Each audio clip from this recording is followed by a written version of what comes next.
Okay, good morning, guys. Now, what I'm going to be doing this morning is just running through how we go about swapping the pick arm, okay, in our double pick unit. And in that process, we're going to be setting the positional timing and also the D timing as well on the unit. So we're going to be running through a few things, and I've just got the double pick unit on its own. It's a little bit easier to visualize things with it out of the unit, but it's done exactly the same way when it's in situ inside the ATM. Okay, but just for this purpose, it's a little bit easier for you to see what's going on here. So normally this would come about by either a faulty pick arm, okay, and that can be either some cracks along the arm itself. So this is the arm out of the unit. Okay, as you can see, it would normally go into that position. And we quite often do get little hairline fractures along these joins, which is very hard to see unless you flex it, and we do get a little bit of vacuum leak across there. Okay, so that's one reason we'll be swapping that. And if we do have any cassettes with a broken rear door that gets sucked up into it, it often breaks the inside track of these cam followers, so they have to be replaced. And then again, it's again setting up the D timing and also the positional timing as well, for what I call it. So what I'll do initially is just to remove all this and show you how it all comes out, and then just to set up that timing again. So the first thing I'll do is just release the vacuum line from there.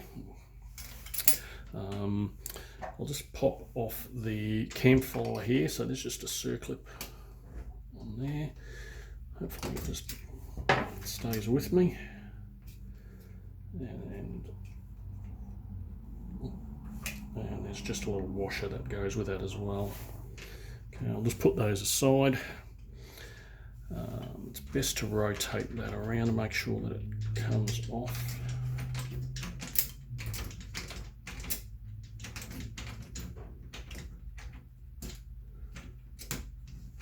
So while it's in that fork optic there, it's not going to. So just rotate that around. Okay, so this is the cam follower. As you can see, there's a little bit of a track that runs around on the inside. And normally once you get a jam in there, it will actually crack the outer housing around here, and basically you'll get no movement. So you've got your arm as well. Okay, that does the movement from the cam follower, which then, as you can see, there's little teeth on either side of the pick arm that can come off. And to get that out all together, you can probably see just on the other side there's a screw which will come out. That little white blade will come off, which will allow the pick arm to come out. And to get the pick arm out all together, you just need to pop off this grey gear here. Okay, all I do is get a little screwdriver inside it, and that pops off, and then that will allow the whole pick arm to come out from this section here. You probably can't see it, but inside that gear there is a bit of a hex setup which sits on this shaft, so you need to actually line that up before it'll press back on again. Okay, so I won't go through the process of removing the arm itself. It just pulls out once you've just loosened that off. So just grab your new one, put it back in again, okay, tighten it back up. What we can do now is, if this is broken by any chance, okay, grab yourself a new one. And what we're going to be doing here is basically just popping this back on. And how this gets set up is the white last tooth goes just above the last part of the pick arm here. So I'll try and give you a closer representation of it. So in the field, that's the setup you want. Just so the top of the first one on the white is just above the last one on the red. Okay, so hopefully that shows you there. All right, so that's what we want to do. Let's just set that up. Okay.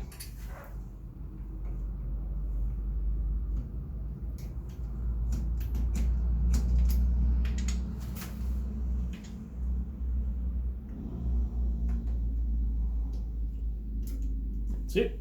Okay, so that's done there. So we've got our can follower that can pop back on there. So you basically line this little bearing up inside that race in there.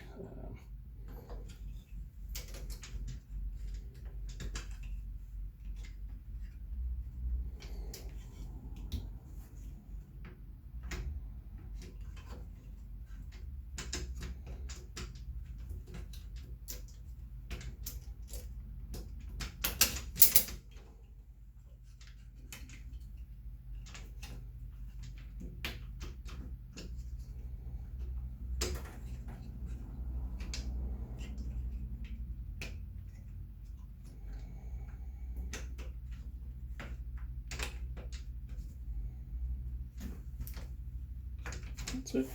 Okay, so you're also trying to make sure that the optic is outside of part here, and you've also got to line it up with this wide gear. All right, so once you've done that, you can pop back on our washer and circlip.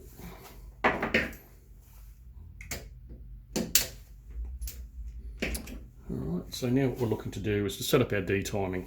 Okay, so to do this at any point, you don't have to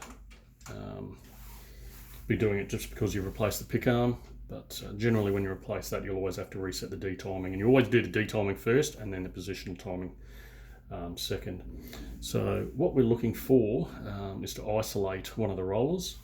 So it's just this intermediate gear here, which I'll pop off. Once again, just a circlip. If you're professional, you've probably got a circlip remover. I'll just move that out of the way. Still got this gear, which I'll put it on at the end. So what we're looking for is our detiming mark. Okay, so we rotate that around until it's just inside our optic. Okay.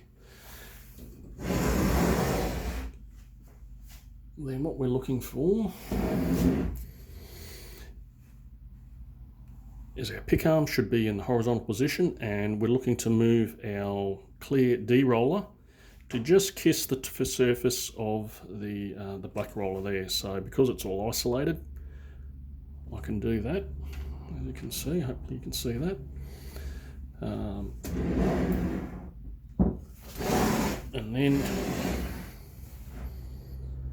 we can pop back on our gear. Before I lock it in, I'll just give it a full rotation.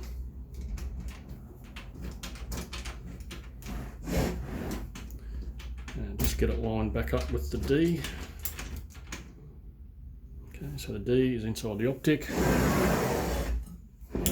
Turn it back around. And hopefully you can see pick arm all the way back, so that will have the note. The D roller is still leading edge, just kissing the black top roller there. So that's our D timing set perfectly. So we'll come back, pop our circlip on.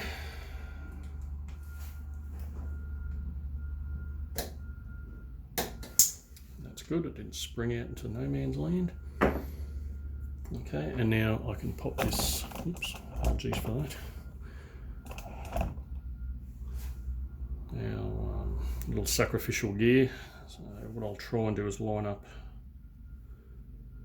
the flat spot. Yep, clicks on. If it's not lined up, it just won't press in properly. It's pretty simple. Okay, and you can pop back on your pick line. Now what we can do is just to check our positional timing, which is set okay. As you can probably see, hopefully, line up a bit better. 1 and 2. If that isn't correct, when you've got a double pick unit set up, I'll just remove the belt, and that one again isolates the top from the bottom. So you'll position the bottom one, the top one on 1, and then you can rotate the second one until it's on 2, and then you can just pop the belt back on. Okay, If you're setting positions, say you got 1 and 2, and this is 3 and 4, you'd rotate these around. First things first, sorry, I'll just unclip one side, and that will allow these gears to separate. Okay, so you've got 1, 2, and then you can position these onto 3 and 4. Once you're happy with that, just clip them back up. Okay, and that's pretty much all you need to do. So you've replaced your pick arm, you've replaced your cam follower, you've set your D timing, and you've set your positional timing, all correct. Happy days.